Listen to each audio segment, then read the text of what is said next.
जय श्री राम।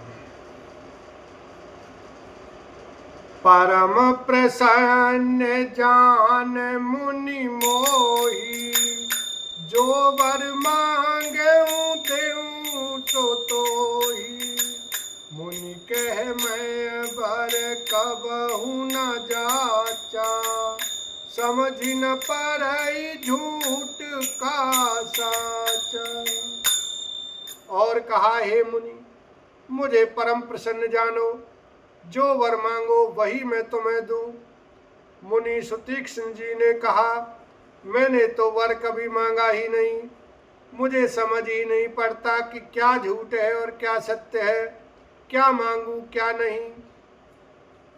तुम्हिनी के लागई रघुराई, सो मोहि देहु दास सुखदाई। अविरल भगति बिरति विज्ञान, हो सकल गुण ज्ञान निधान। अतः हे रघुनाथ जी, हे दासों को सुख देने वाले, आपको जो अच्छा लगे मुझे वही दीजिए।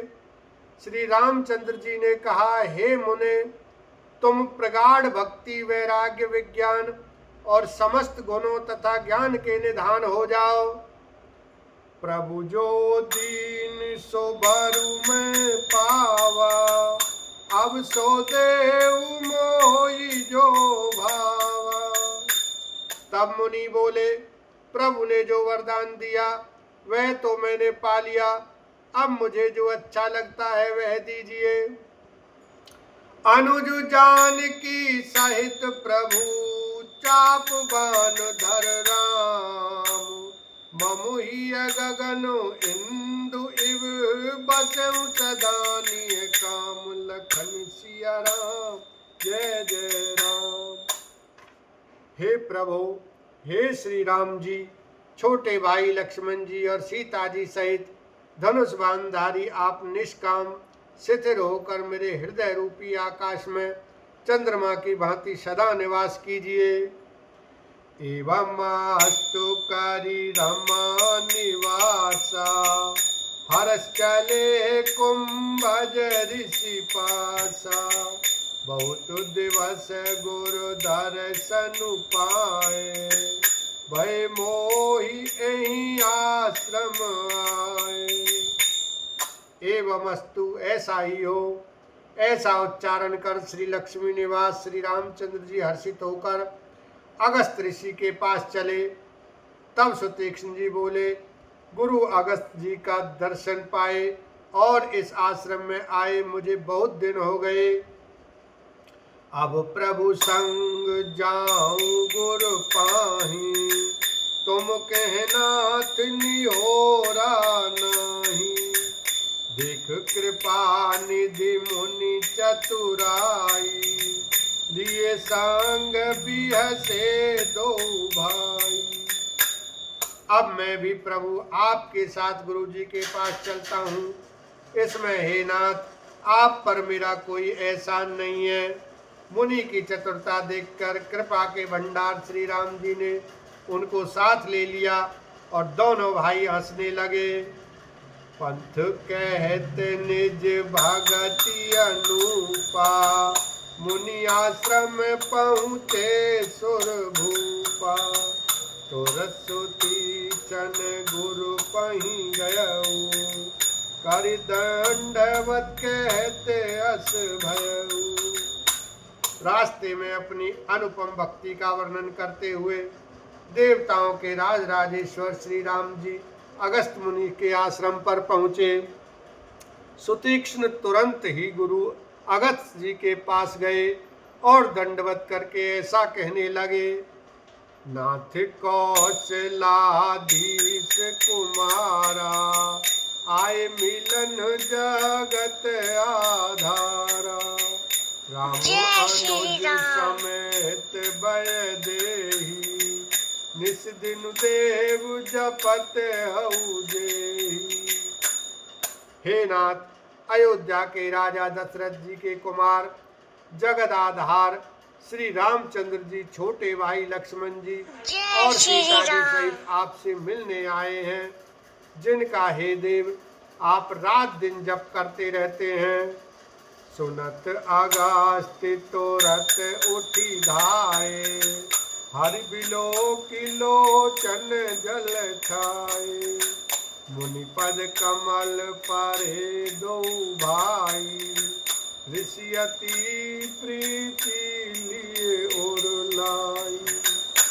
यह सुनते ही अगस्त्य जी तुरंत ही उठ दौड़े। भगवान को देखते ही उनके नेत्रों में आनंद और प्रेम के आंसुओं का जल भर आया। दोनों भाई मुनि के चरण कमलों पर गिर पड़े। ऋषि ने उठाकर बड़े प्रेम से उन्हें हृदय से लगा लिया। सादर कुशल पूछ मुनि ज्ञानी, आसन पर बैठा रे आनी। मुनि करि बहु प्रकार प्रभु पूजा, मोहि सम भाग्यवंत नहीं दूजा। ज्ञानी मुनि ने आदर पूर्वक कुशल पूछकर उनको लाकर श्रेष्ठ आसन पर बैठाया। फिर बहुत प्रकार से प्रभु की पूजा करके कहा, मेरे समान भाग्यवान आज दूसरा कोई नहीं है। जह लगी रहे अपर मुनि वृंदा, हर से सब बिलो की सुख कंदा।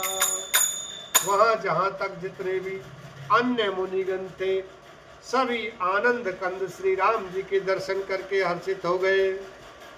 मुनि समूह में बैठे सन्मुख सबकी ओर, शरद इंदु तन चितवत मानऊ निकर चकोर। लखन सिया राम जय जय राम।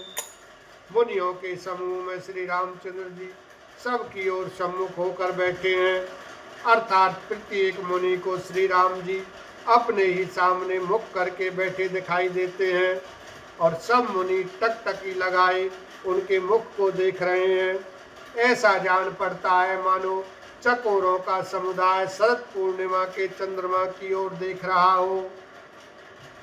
तब रघुवीर कहा मुनि पाही, तुम सन प्रभु दुराव कछु नाही।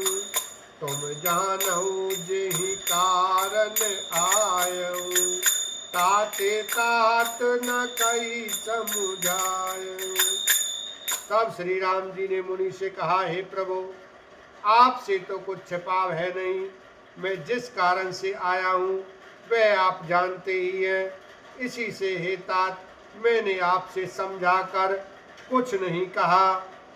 अब सो मंत्र देव प्रभु मोही, जय प्रकार मारो मुनि द्रोही। मुनि मुस्काने सुन प्रभु बानी, पूछे नाथ मोही का जानी।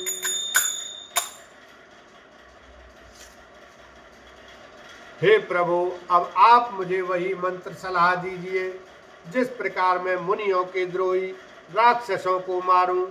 प्रभु की वाणी सुनकर मुनि मुस्कुराए और बोले, हे नाथ, आपने क्या समझकर मुझसे यह प्रश्न किया है।